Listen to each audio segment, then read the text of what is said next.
আসসালামু আলাইকুম ওয়া রাহমাতুল্লাহি ওয়া বারাকাতুহু। নাহমাদুহু ওয়া নুসাল্লি আলা রাসূলিহিল কারীম, আম্মা বাদ। প্রিয় দর্শক শ্রোতা, দেশ ও প্রবাস থেকে যারা আমাদের আজকের প্রোগ্রামটি দেখছেন, সকলকে জানাচ্ছি আন্তরিক মোবারকবাদ।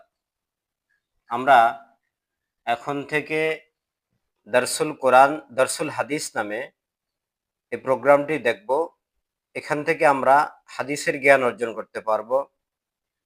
হাদিস থেকে বিভিন্ন আমল, বিভিন্ন আচার আচরণ একজন মানুষ তার ব্যক্তি জীবন, পারিবারিক জীবন, সামাজিক জীবন, রাষ্ট্রীয় জীবন পরিচালনার জন্য যা কিছুর প্রয়োজন, সকল চালচলন সবকিছুই রাসূলুল্লাহ সাল্লাল্লাহু আলাইহি সাল্লামের হাদিসে বর্ণিত হয়েছে।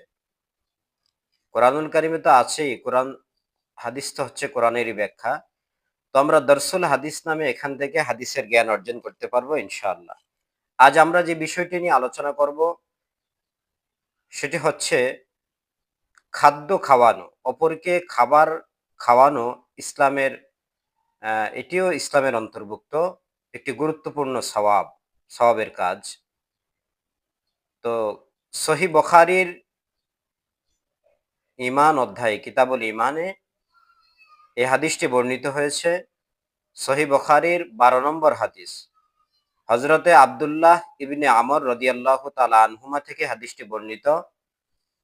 আন আব্দুল্লাহ ইবনে আমরিন রাদিয়াল্লাহু তাআলা আনহুমা আন্না রাজুলান সাআলান নাবিয়্যা সাল্লাল্লাহু আলাইহি ওয়াসাল্লাম আইয়ুল ইসলামি খায়রুন ক্বালা তুতঈমুত তুআম ওয়া তাকরাউস সালাম আলা মান আরাফতা ওয়া মান লাম তারিফ। এই হাদিসের মধ্যে হযরতে আব্দুল্লাহ ইবনে আমর রাদিয়াল্লাহু তাআলা আনহুমা তিনি বলেন, একজন আগন্তুক লোক এসে রাসূলুল্লাহ সাল্লাল্লাহু আলাইহি সাল্লামকে জিজ্ঞেস করলো, ইয়া রাসূলুল্লাহ, আইয়ুল ইসলামি খায়রুন, যে ইসলামে কোন কাজটি উত্তম? কয়লা, তিনি বললেন, অর্থাৎ রাসূলুল্লাহ সাল্লাল্লাহু আলাইহি সাল্লাম তাকে উত্তর দিলেন, তুতঈমুত তুআম, তুমি খাদ্য খাওয়াবে, মানুষকে খাদ্য খাওয়াবে, খাবার দিবে। ওয়া তাকরাউস সালাম, এবং মানুষকে সালাম দিবে। আলা মান আরাফতা ওয়া মান লাম তারিফ, তুমি যাকে চিনো আর যাকে চিনো না সবাইকে। তো এই সহিহ বুখারীর ১২ নম্বর হাদিসে যখন লোকটি প্রশ্ন করলো আইয়ুল ইসলামি খয়রুন, ইসলামে কোন কাজটি উত্তম, রাসূলুল্লাহ সাল্লাল্লাহু আলাইহি সাল্লাম দুটি কাজের কথা বললেন। প্রথম হচ্ছে তুতঈমুত তুআম, তুমি মানুষকে খাবার দিবে। যে কোনো মানুষকে, শুধুমাত্র আলেম ওলামা হুজুরদেরকে দাওয়াত দিয়ে খাওয়ালেই হবে এমনটি নয়, অথবা শুধুমাত্র ফকির মিসকিনকে দিতে হবে এমনটি নয়। যে কোনো মানুষকে খাওয়ানোই সওয়াব। এখন তো আমাদের ট্রেডিশন হয়ে গেছে, আমাদের সামাজিক একটা বেধিতে পরিণত হয়েছে যে বিবাহ মধ্যে বড় লোকদেরকে দাওয়াত দিয়ে খাওয়ানো, তারপরে জন্মদিন পালন করা, সেখানে বড় লোকদেরকে দাওয়াত দিয়ে খাওয়ানো, আবার সুন্নতে খতনা করা, সেখানেও বড় লোকদেরকে দাওয়াত দিয়ে খাওয়ানো। গরিবরা এই সমস্ত অনুষ্ঠান থেকে মাহরুম থাকে, বঞ্চিত হয়। আবার বিভিন্ন গ্রামগঞ্জে আছে যে চল্লিশা, ৩ দিনা খাবার, চল্লিশা, বিভিন্ন মৃত্যু বার্ষিকী উপলক্ষে বা মৃত্যু ব্যক্তিদেরকে স্মরণ করে তারা আয়োজন করে থাকে। সেখানে আবার আহ, গরিবরা যায়, আবার অনেক জায়গায় গরিব ধনী সকলেই যায়। তো বিষয়টি এরকম দিনক্ষণ নির্দিষ্ট করে নয়, বরং রাসূলুল্লাহ সাল্লাল্লাহু আলাইহি ওয়াসাল্লাম বলেছেন খাবার খাওয়ানো, যে কোনো সময়, যে কোনো টাইমে, যে কোনো ব্যক্তিকে।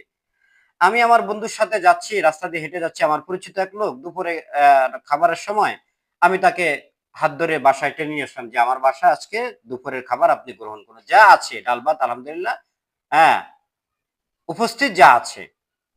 এভাবে আমরা যে কোনো ব্যক্তিকে, আলেম ওলামা হোক, সাধারণ মানুষ হোক, বন্ধু বান্ধব হোক, পরিচিত অপরিচিত হোক, আত্মীয় স্বজন হোক, গরিব মিসকিন হোক, সব ঘরানার সকল শ্রেণীর লোককেই আল্লাহ রাসূল সাল্লাল্লাহু আলাইহি ওয়াসাল্লাম খাওয়ানোর কথা বলেছেন। অতএব অন্যকে খাওয়ানোর ব্যাপারে এখানে আমরা কোনো তারতম্য করব না, যে গরিবদেরকে খাওয়ালে বেশি সওয়াব, বন্ধু বান্ধবকে খাওয়ালে কম সওয়াব, অথবা বন্ধু বান্ধবকে খাওয়ালে বেশি সওয়াব, আলেম ওলামাদেরকে খাওয়ালে কম সওয়াব, এই ধরনের কোনো ডিবেট আমরা করব না।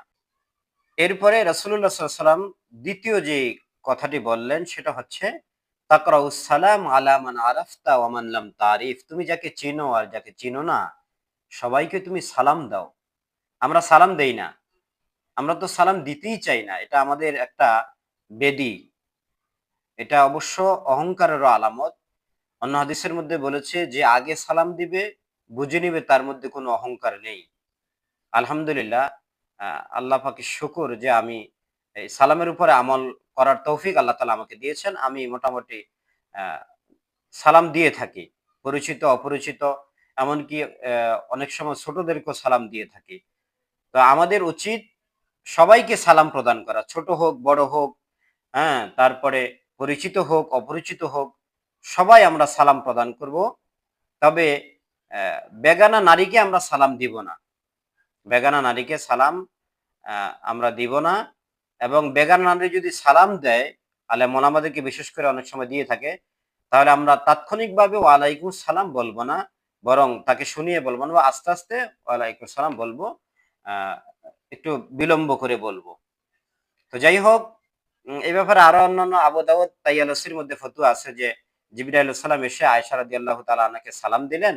তো এই হাদিসের আলোকে অনেকেই বলেন যে মহিলাদেরকে পুরুষ সালাম দিতে পারবে, তবে পুরুষ আহ, মহিলারা পুরুষকে সালাম দিবে না। যাই হোক, সেগুলো ভিন্ন কথা। এখানে মূলত ফতুয়া উদ্দেশ্য না, আমরা আমাদের দর্সুল হাদিসে শুধুমাত্র হাদিসটা নিয়ে, নিরেট হাদিস নিয়ে আলোচনা করার উদ্দেশ্য। তো হাদিসের মধ্যে রাসূলুল্লাহ সাল্লাল্লাহু আলাইহি ওয়াসাল্লাম বলেছেন, তুমি যাকে চিনো আর যাকে চিনো না সবাইকে সালাম দাও। তা আমরা এখন থেকে এই সকলকে সালাম দেওয়ার এই অভ্যাসটা করব। আরেকটা বিষয় হচ্ছে, সালাম দিলে সালামের উত্তর সালাম দাতাকে আমরা অবশ্যই শুনিয়ে দিব। অনেক আছে ভদ্রলোক যে সালাম দিলে সালামের উত্তর দেয় না, এটা অত্যন্ত নিন্দনীয় একটি কাজ, অপছন্দ।